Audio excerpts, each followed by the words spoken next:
All right, grade 11 is taking a look at what you have done in the past, today's Friday, so past 5 days.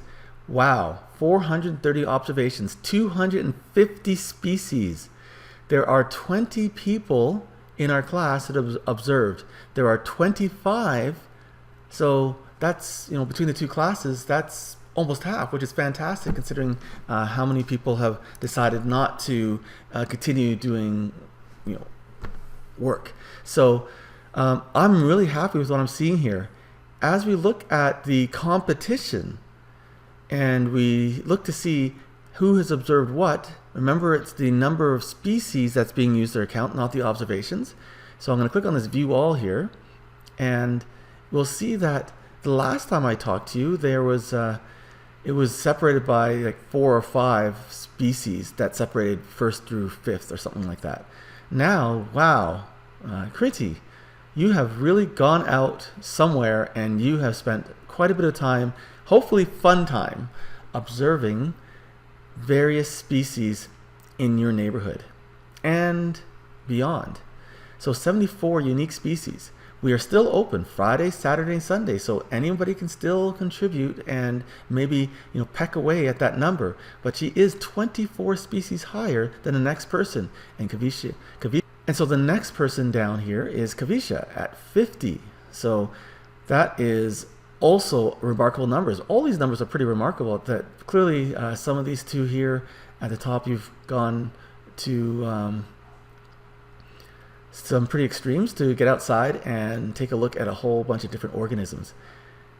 If I continue down in our top 10, remember, not including myself or Mr. Martins, we were throwing down the gauntlet and see if you guys could find more organisms than us, and we've done a pretty good job. But clearly we're not in the same category as, let me just organize this here, clearly we're not in the same category as the 74 observation and 50 observation, but I'm going to go out and I'm going to find some more. So far I've only gone in my backyard a little bit. I'm going to go a little bit deeper in my backyard, I'm going to go in my front yard, and I might go a little bit beyond, because I'm competitive. I'm competitive.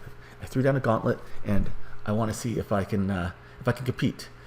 Vanessa, 26, Ava, 22, and was I 21 and 20? So look, first, second, third, fourth, fifth, sixth. So in the third, fourth, fifth, and sixth spots here, you're very close to each other, right? So that's like 10 minutes of observations potentially between this group here, and then 7th and 8th. Right, so Charmy and Harmahit, you're tied here. And 9, I think that's Manroop, right? And then for 10th, it's actually a tie. 1, 2, 3, 4. We have Arij, Forum, Nadia, and Tanika. All 4 of you are tied at 7. And then right behind, which is basically a tie, Ishika and Nusrat. And even these 4s and 2s, you're all very close to each other. This represents 10, 15 minutes of observations outside. I'm hoping that you have this opportunity to go outside and just enjoy the weather. And at the same time, you might keeping an, that very observant eye looking for organisms that you can contribute to our class database. So looking at this map, we can see that you guys have, you spread out a bit. Before it was like in Brampton proper and most of you are around the school. But as I look at these, you can see that you're starting to spread out even a bit more. I saw this one here down Oakville, a monarch butterfly that was seen by Nadia, and something that was seen here, I think it was fungi in Mississauga here in some park. We still have those weird Osho ones out here. There's of course me. Right. And if we look at mine here, you can see that, as I said before, I've just kind of gone in my backyard.